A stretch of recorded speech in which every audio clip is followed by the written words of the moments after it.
Okay, this is my solution for protecting your trees against the dreaded lanternfly, which is now hatching here in southern Jersey and is a scourge upon the land. The nymphs have been coming out by the hundreds in my yard. I've been killing them for about a week and a half now, and going through the yard today, just stepping on them and seeing them climbing up the trees, I realized that it was kind of a losing battle. So I thought about, what could I do? I've tried soap, I've tried oil, I've tried, the collars, which were only so good.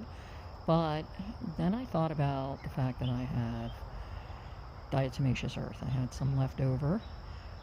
Only used it a little bit, but I took the bag and have now found that by packing the diatomaceous earth into the bark around the circumference of my tulip tree, which they love tulip trees. There are certain trees they just flock to, and this is one of them. That it has effectively managed to stop them from climbing into the tree. That they get to the point where they reach where it's packed in and they stop.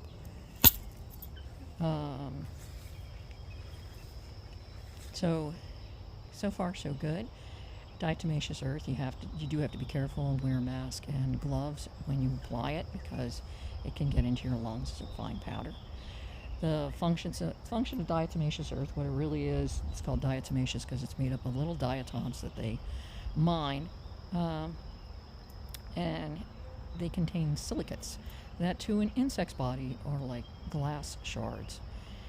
So effectively they will kill many insects. I don't like using it in general because of that. It will kill beneficial and non-beneficial insects, but seeing as how this tree is very large and very susceptible to these insects, I felt that under the circumstances, because of the expense and danger it would pose, I would give it a try.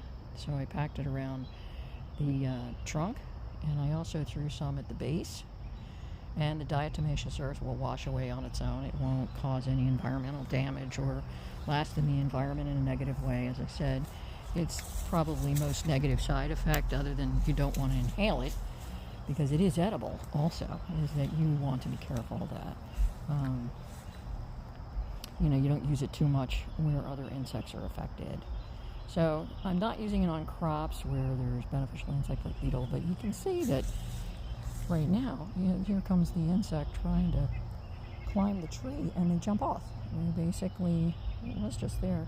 We reach the periphery at the bottom of where this is packed in, and they basically attempt to get past it and feel their way around and jump off. And then they come back, because they're not really bright bugs, and try to do it again. They're on a mission and don't sense that it's a losing battle, but there's quite a few of them, as you can see. They're all on the march up this tree, but they reach the tree and they jump off. So hopefully, my hope is that they'll keep doing this until they either succumb to the effects of the diatomaceous earth or starve to death. So again, you want to wear gloves and a mask when you apply it. You want to get that, and you want to make sure you wash it off. Here is their most favorite tree in my yard, red buds. They love eastern red buds, and they swarm them every year. And it's almost an impossible task to keep them, I found last year, to keep them off of it. And this has been the best solution so far. This has effectively, the tree was covered with them half an hour ago, and now there are none. So it will probably wash off in a really heavy rain, but seeing as where it's packed into the base of the trunk that is under the canopy, it should last a little while. But again, you can just reapply it. Diatomaceous earth, despite all the inflation, is really still super cheap still. So good luck.